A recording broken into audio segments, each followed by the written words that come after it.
things like that that we're still involved with.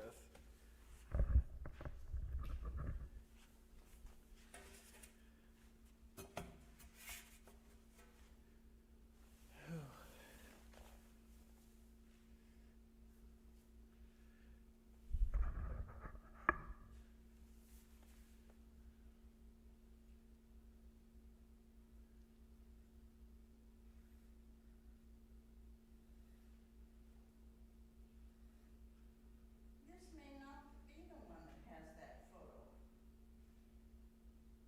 Was there another book? I don't believe there is, but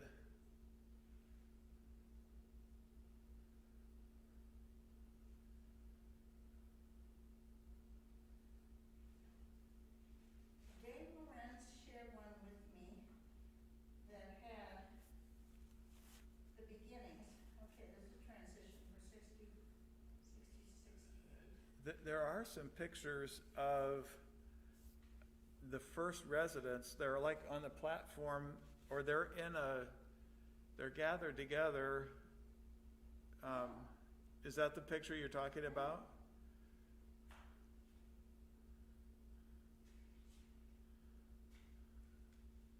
There's 2 or 3 pages where the pictures are kind of right together. Yeah, when the first people who came to North Manchester. Right. C.L. Gottman was my mother's cousin. Nice. Well, married to my mother's cousin. Sure. Was also a cousin of Mary and Elsie. Do you want to join me up here on camera? I don't care if it's on camera, but I definitely have a couple of stories to tell. Okay, this is bringing in the Mexico people.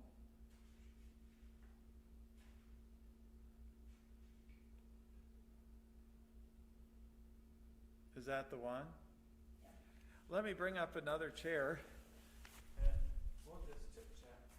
It's so small, but I'll show you.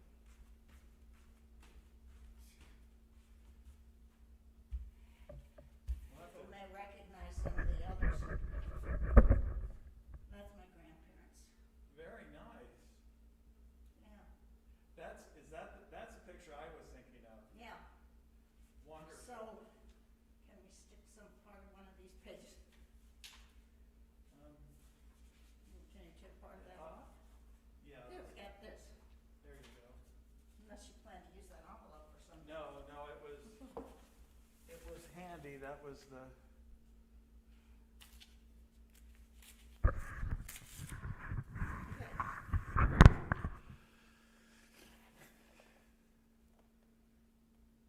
And this is Barbara McFadden's father. Right.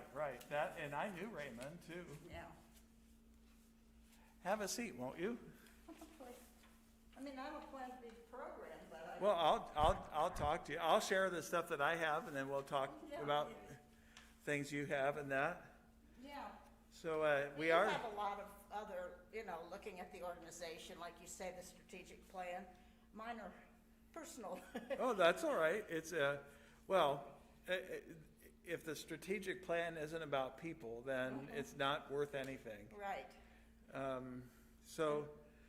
This is the Timbercrest chat. We're just getting started, and actually, I should make sure you're on the camera Oh, okay. in that chair. Let me make sure.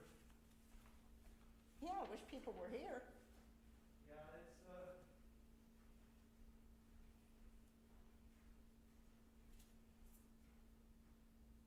I thought maybe you were.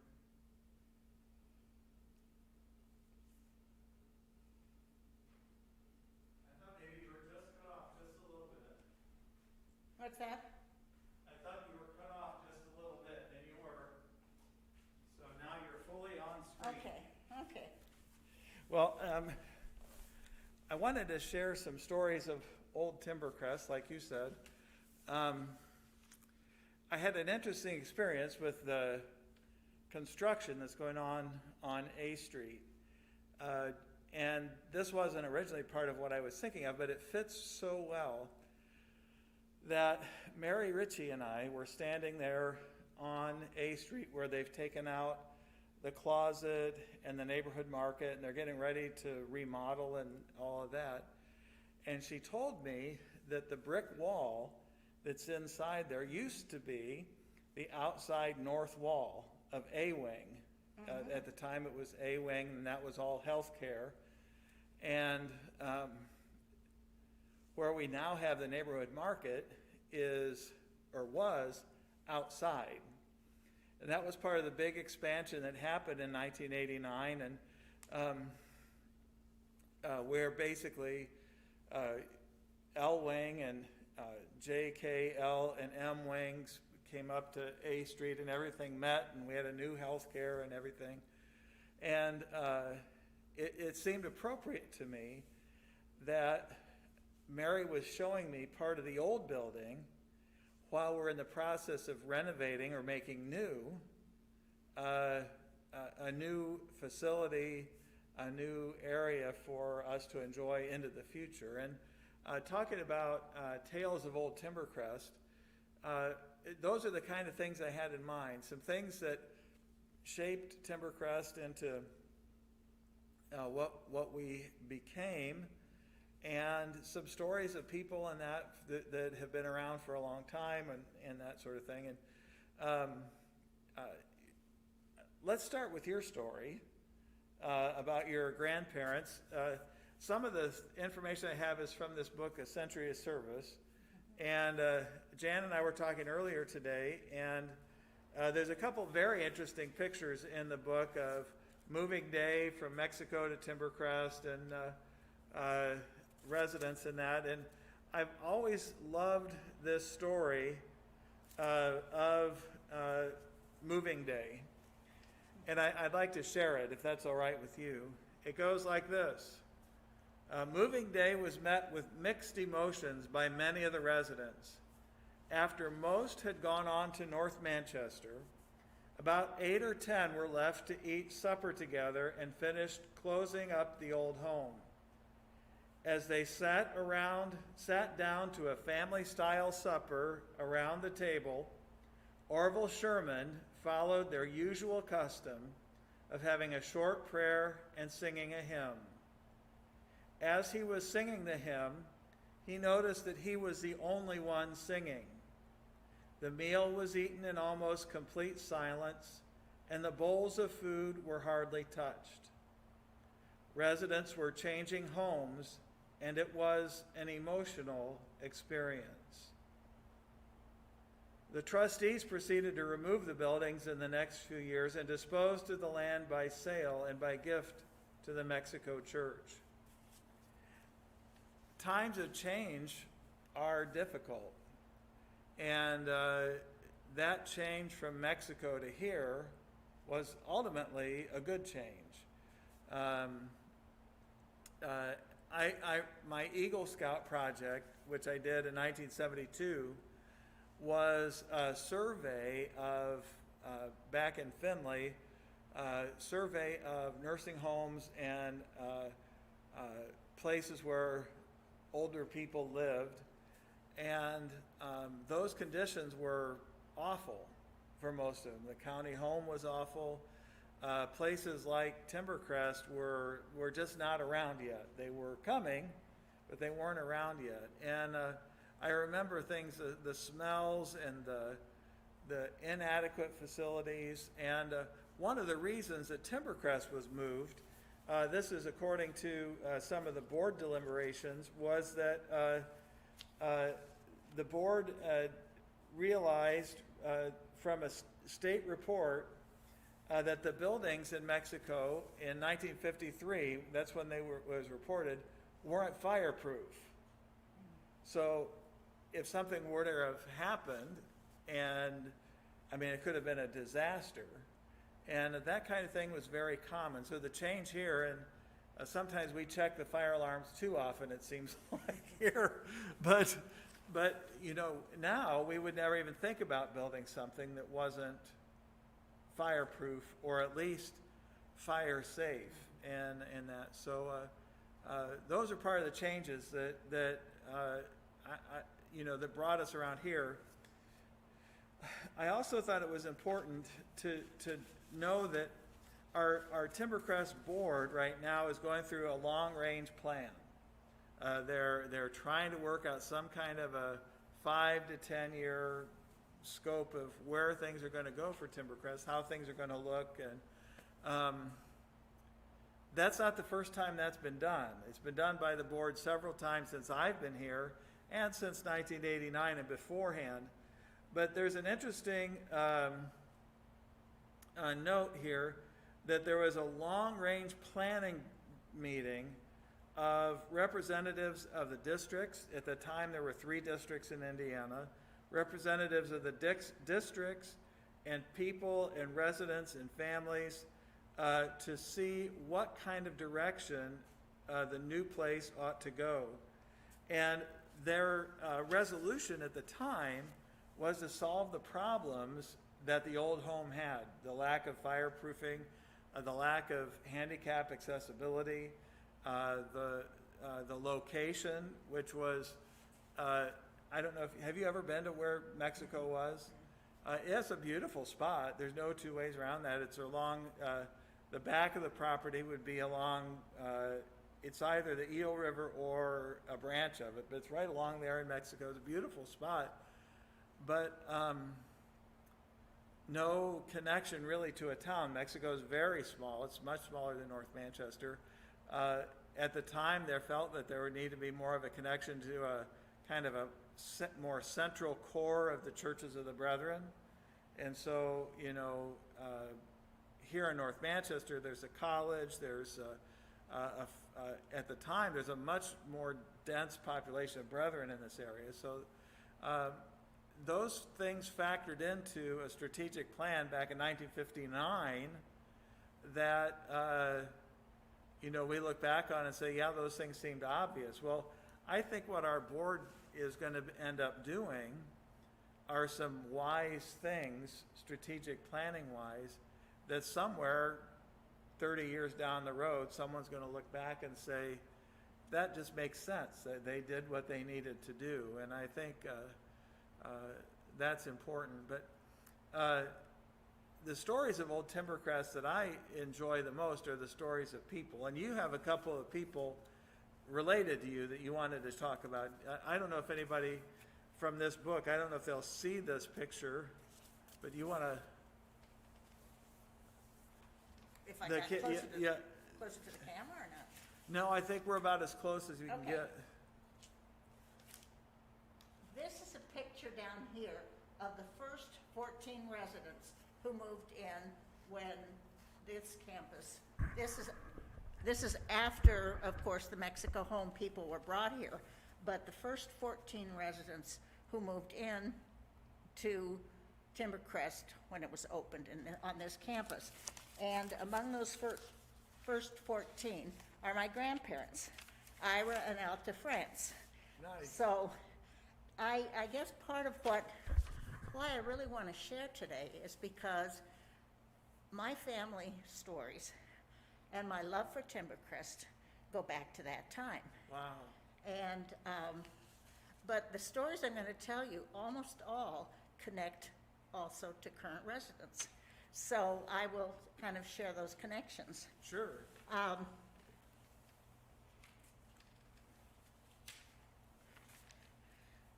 My grandfather was completely blind with glaucoma. And there are a number of stories related to that. Here he is with my first child, my first baby. Oh, how wonderful. And here's is this at Timbercrest? Yeah, he sat in that recliner all the time. Nice. Where at Timbercrest was this? Okay, he was in what now are administrative offices. Oh, okay. He faced the parking lot, and they were administrative offices. What do you know? Very nice. This is another picture that includes me with my grandpa. You haven't changed a bit. No, not a bit. Very nice. But some of the stories about Grandpa, he was a special person. Of course, we all have special grandparents. But he was completely blind, and he made his way to the dining room, which, of course, was the Rose Garden at that time, and holding his holding all the banisters as he went there. And when he was served, they always told him where each item was on his table. I think they used trays at the time. I also remember that when I came to visit Grandpa, sometimes it was, about to get dark, and I didn't turn on the lights.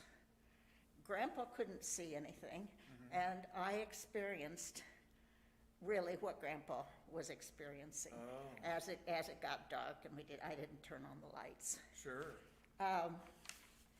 Again, because he was blind, and he also was a terrific writer. He wrote for a number of Brethren quarterlies and that kind of thing.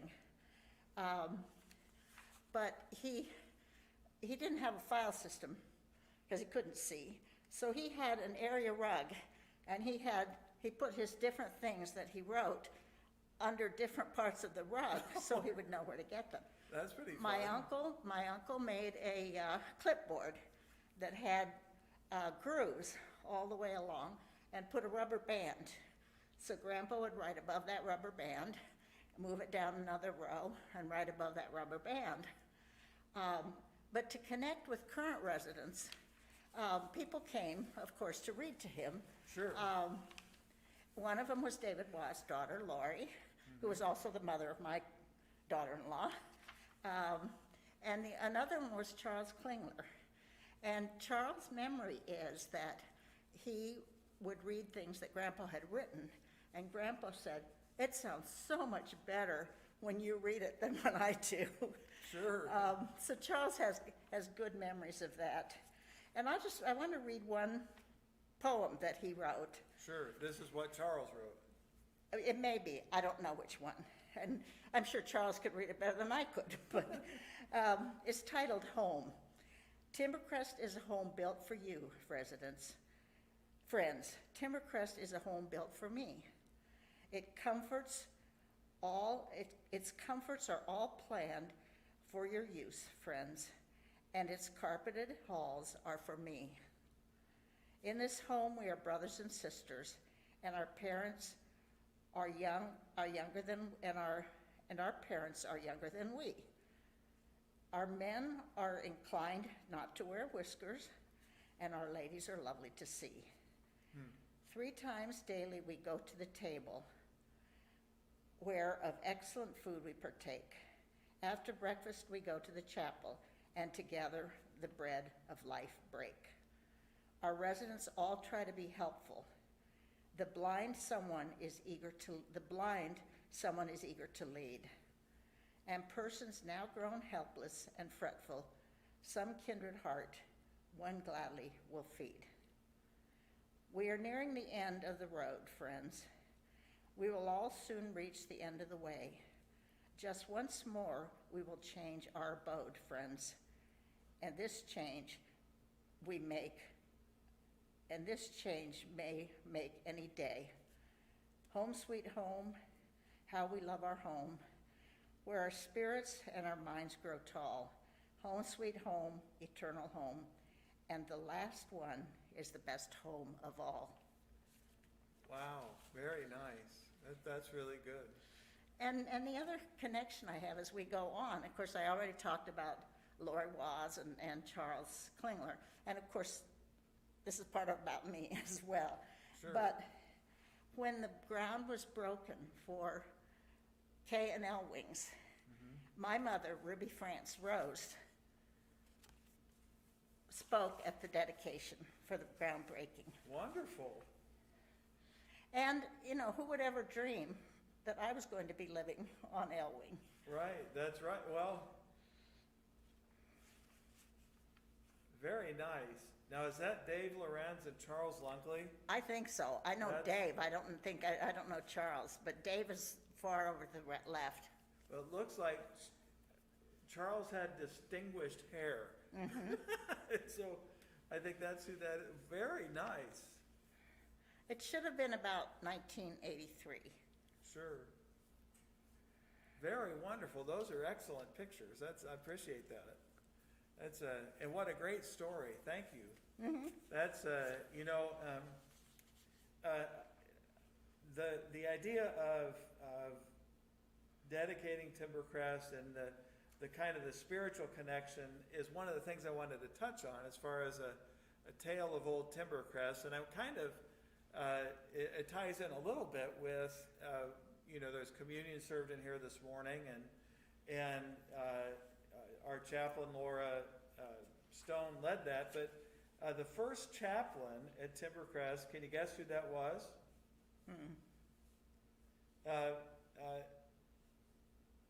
No guesses at all? No guesses. No guesses. Well, the first chaplain, we didn't have a chaplain through the 1970s. And then the first chaplain that Timbercrest had was somebody I'm sure you knew, Pat Hellman. Oh, really? Yes, she was the first chaplain. She came in the fall of 1980, and then it doesn't say, it says here she must have done that for 3 or 4 years, because then in June, the first paid chaplain came, and that was Charles Lunkley. He came in June of 1984. So in those years, things were, like I said, they were building. There were things that needed to happen to make Timbercrest what it is today. Now, in fact, I've had one of the inspirations for this program for me was the number of people who've talked to me both in town and here who've talked about the changes that Timbercrest has gone through the last year and a half, like every place else like Timbercrest. And they've said, does it feel the same? Does it look the same? Is it and just to be frank, it's not. The feeling of openness that used to pervade here it's not here anymore. I think it will be again. I think that's the nature of the people who want to move to Timbercrest, is to be open and kind and good to one another, but things will look different. One of the people that I was talking to in town asked me about coming in for programs, and I said, well, we're not really doing very many programs right now anyhow, and even if we did, we wouldn't be able to open them to the public. And that was a sad thing for her. But the fact of the matter is, there was a time when we didn't do programs at all here. We had small chapel type programs, but some of the programs we've had, concerts and that brought in people from town, are a new thing since 1989. The assembly room was built in the 88 and 89 in that time period, and that's when it really became possible to have groups in and programs in that people could, banquets and dinners and that stuff that we never could do before. I think the strategic plan that the board's working on is looking at people that are in their 60s and 70s now, and what kind of poem might they write about Timbercrest? What kind of expression of the home would they have? Well, let me ask you, you're one of the youngest people here, and I think still, when you moved in, I think if you weren't the youngest, you were surely close to it. What would your strategic plan be for Timbercrest?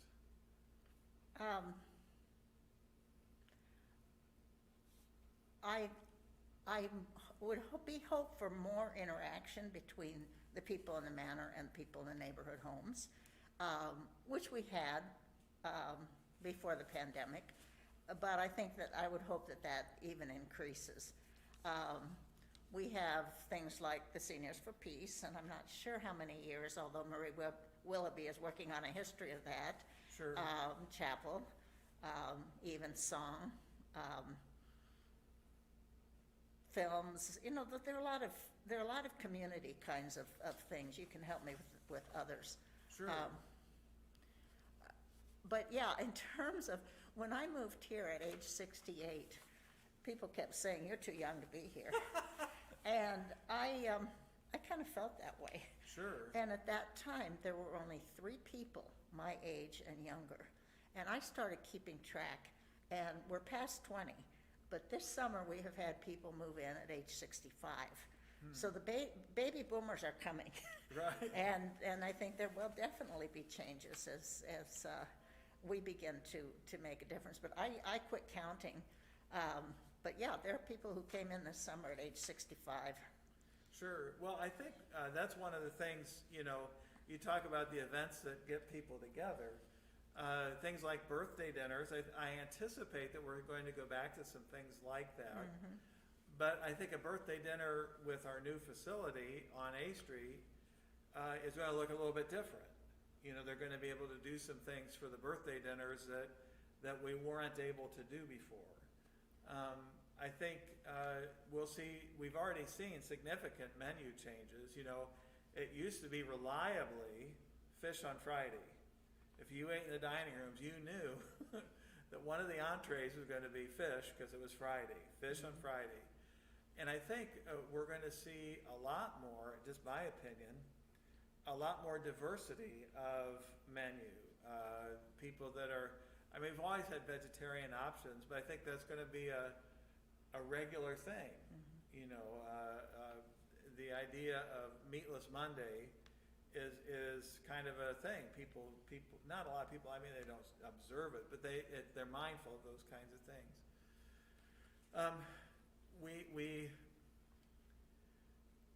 We've, like I said, I think when Timbercrest expanded back in the 80s and 89, one of the stories that I had always heard, and I believe it was from Ann Myers, but I don't hold Ann to that or me to that.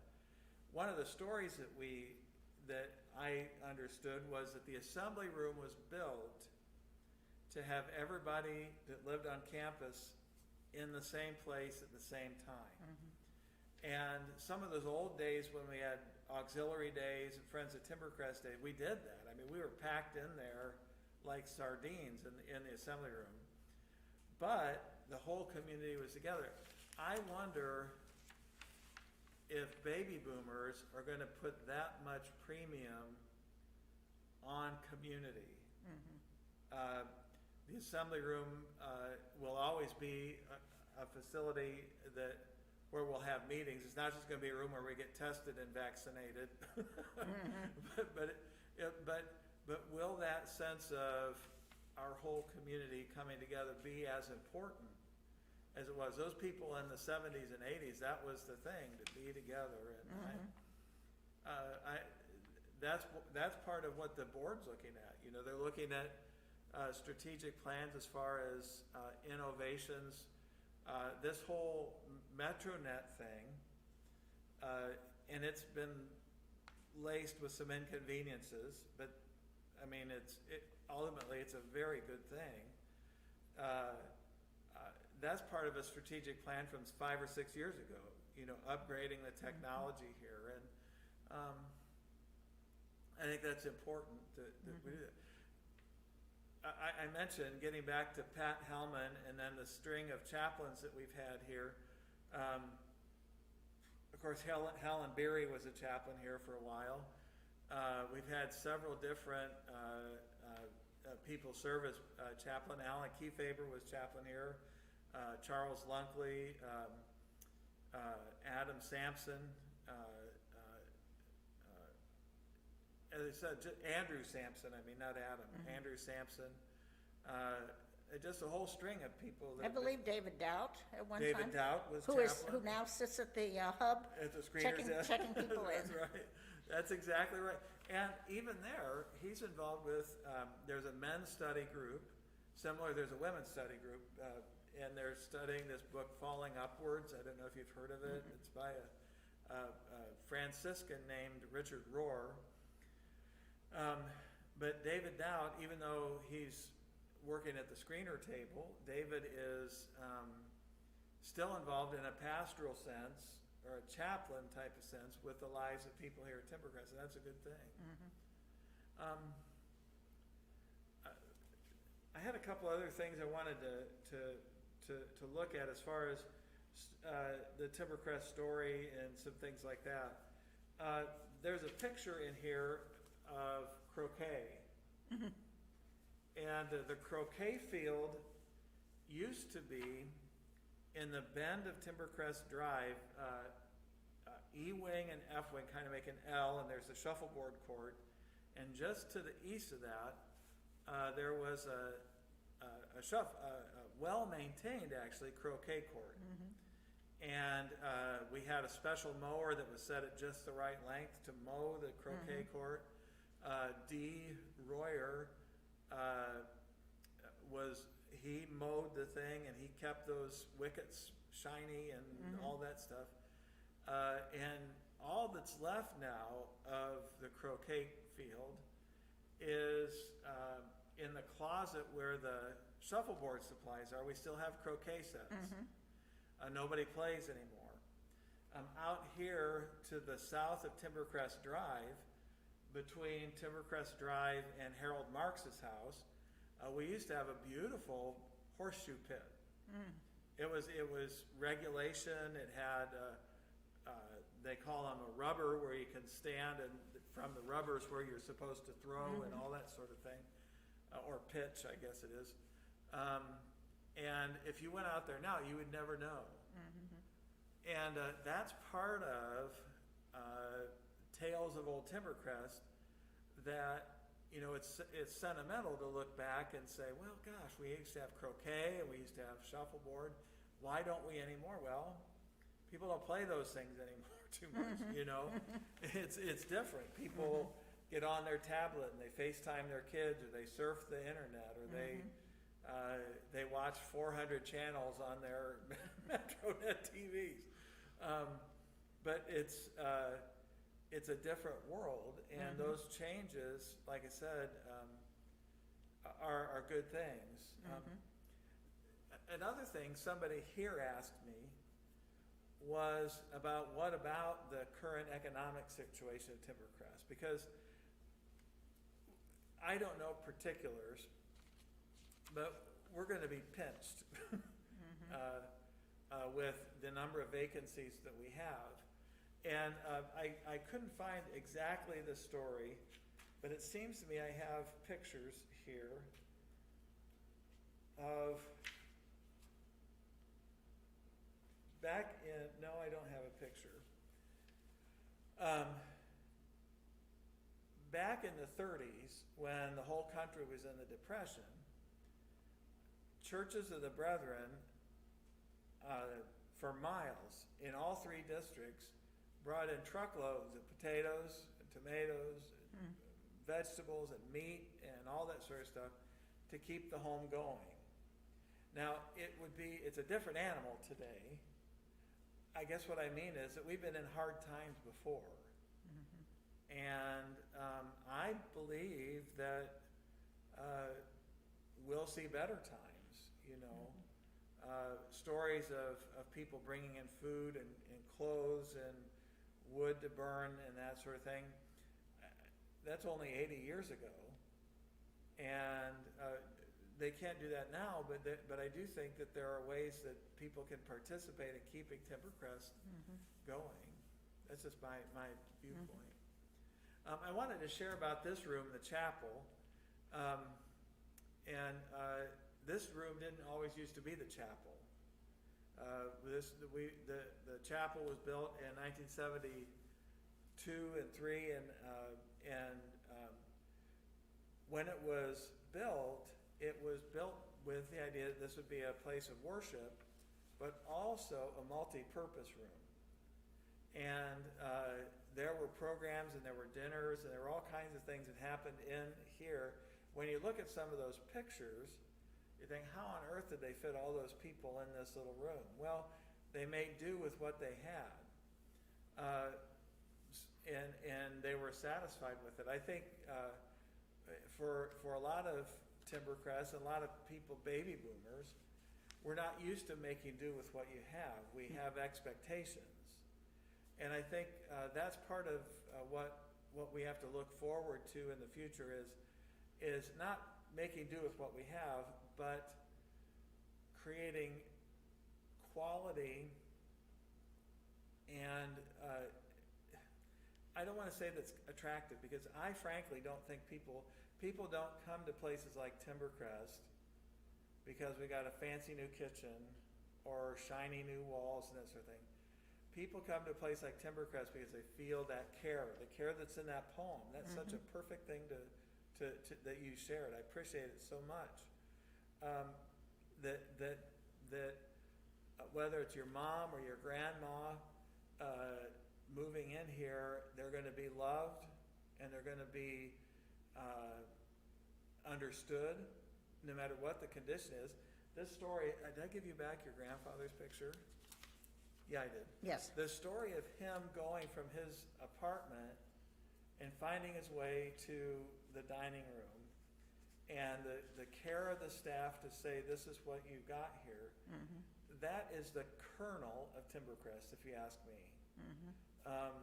And still doing that. We still do that. We saw that even during the pandemic, where there were people that would test positive and they had to stay in their rooms, and people made sure they'd come to get each other's mail. They'd go to the neighborhood market, and we sold out of things like little snacks and gifts because people would say, I know you're isolated right now, but I still care about you.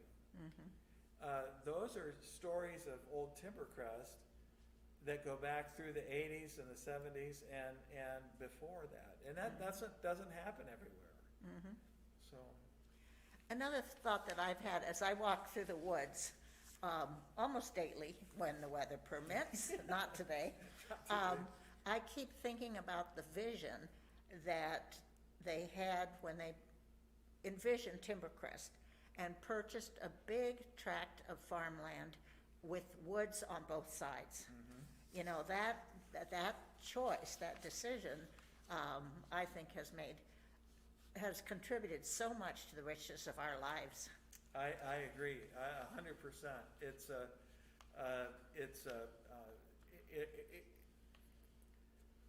It's just so unique about us. That's right. Well, here's a story of old Timbercrest. Back here, as you take the trail along the Chaplain, along the south side of the building, you see there's a bench over here. There's a wide spot, and you might have noticed there's a couple elves on the tree, a couple faces in that. Well, there used to be 2 cast iron deer there. And I'm not ashamed to say, I am afraid of the dark. You're afraid of what? The dark. Oh, yeah. And there were times when I would be parked here in the front parking lot, and I'd put a vehicle away down in the machine shed, and then I'd walk through this trail. Well, there still isn't a lot of light, but there's security lights from the building that would shine in there. But it never failed that I would come up on those deer and have to pause because is that the real thing in this sort of thing? And those deer are still in the family. They belong to a woman named Mabel Workman. And Mabel Workman was Peggy Workman's mother-in-law. And when Mabel died, her family decided they wanted those deer, which is fine. I mean, they're just cast iron deer. But I talked to Kelly, and Kelly would be Mabel Workman's great-granddaughter. And Kelly said, somewhere they're still in the family, still being used. And as I said, those kind of things change. It used to be, along here you'd see a whole string of bird feeders and squirrel feeders and that. You don't see that so much anymore. But the people that made Timbercrest what it was, though, as I said, I just hope that we have people who are as invested. The Klinglers, like you said, Roy and Lois Miller were a couple that, they were dedicated, not just church members, they were dedicated Church of the Brethren people, but they were dedicated to Timbercrest. Paul and Nadine Bowman, Millie Heisler and Olden Mitchell, and some of those people who really invested their lives. Raymond Peters, we've talked about Raymond Peters. There's a picture in the book that we looked at, Raymond at the dedication of Timbercrest. Raymond lived here, and that's one of those legacy things you were talking about, things that build the community. Raymond got the 90s Club started. When he moved here, he said, there are unique life situations that people in their 90s face that people in their 60s don't face. And boy, that's exactly true, and I never even thought of it that way. But, out of the need grew what's now the 90s Club. And I think those are part of the way Timbercrest has always functioned. You let the horseshoe pitch go, you let the croquet field go, but we still have people who play shuffleboard. The billiard group has gone up and down. The pandemic's been hard on the billiard group, but we have a whole trophy case of things from people over the years who've won playing at pool. So there may come a time when at Timbercrest we have people who play Halo, which is an internet game. And maybe instead of taking a busload of people to Swiss Village, they might all plug into their Halo games, and Timbercrest people are over here playing Halo against people at Swiss Village and over at Lutheran Home and up at Townhouse, and we might just all be doing things like that. So the tales of old Timbercrest shape the tales of Timbercrest yet to come, I believe. One of the thoughts that I have in terms of something that may never have happened before, Mary and Don Ritchie, of course, had such a history with the Mexico home because they were there as it was closed. He was pastor. But I'm not sure there has ever been a time when a resident's child, when the parent and the child are residents at Timbercrest. And I think when Mary's daughter moved here, that may be the first time, and that's partly because the wider range of age. The only other time I can think of that was we had a woman here named Cleta May Butterbaugh, and Cleta May's son was Ed Butterbaugh, who had been an interim president at the college. And Cleta May lived here at the same time that Ed lived here. But you're right, that hardly ever happens. I mean, but what a great blessing that is. I mean, it cracks me up to see Mary and Donna together. Have you noticed that? Or I haven't seen them together. Well, you could take 60 years off of both of them and see in your head mother and daughter. It's just the way relationships are. Of course it's different. They're both adults in that, but there's that warmth. There's still that relationship that's there. What a great point that is. And that. So I think we're about finished, or I'm about finished. I think I've covered most everything. I'm so glad you brought that poem, though. What a great story. I just love that. Pat Hellman, I shared about Pat. Shared about the strategic plan and the board. Coming up with that. Where's my other mark? And of course, when you talk about Pat Hellman, the wife, I'm sure many know, but not everybody, of Abe Blair Hellman, the college president, the connection between Timbercrest and the college has been strong all along. There are lots, of course, people who are alumni of the college, and quite a number of us who were faculty at the college at Timbercrest. The Manchester Symphony Orchestra, and the fact that Timbercrest is involved with that. There has historically, and I think continues to be, a very close connection between Timbercrest and the college. Well, that's one thing actually that right before the pandemic hit, it was on my plans. I went to El Salvador. I got back, and 2 weeks later, boom, we shut down. But one of the things that I planned before going to El Salvador was rejuvenating. We used to have an alumni group here at Timbercrest, and it was rather formal. It was they always had dinner, they always had a speaker and that sort of thing. And I think the newer generation of alum, not just at Manchester, but all over, something quite that formal isn't necessarily needed.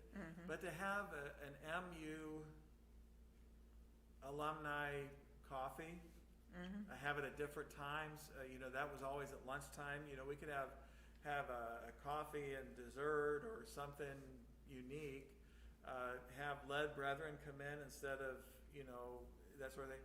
I think those kinds of things are what we need to rejuvenate. Well, that was the other thing. The old alumni group, they opened the meeting always with the alma mater. Now, I don't know if you even know the words to the alma mater. I do, which have, by the way, changed through the years. Oh, they have? Oh, yeah, the Indian wigwam is gone. It's not there. The Indian wigwam on the Keenapokamoko, no. No, that's not. That has changed. Well, that. Home of Faith Learning Service has Oh. replaced that. Oh, wonderful. Well, Yeah. I didn't know. Yeah. But I could see where that sort of activity would be suitable for a generation before. But looking at what kind of things, we've had informal groups of Bethany students, former, mostly pastors, but others. I mean, there's other things you can study at Bethany.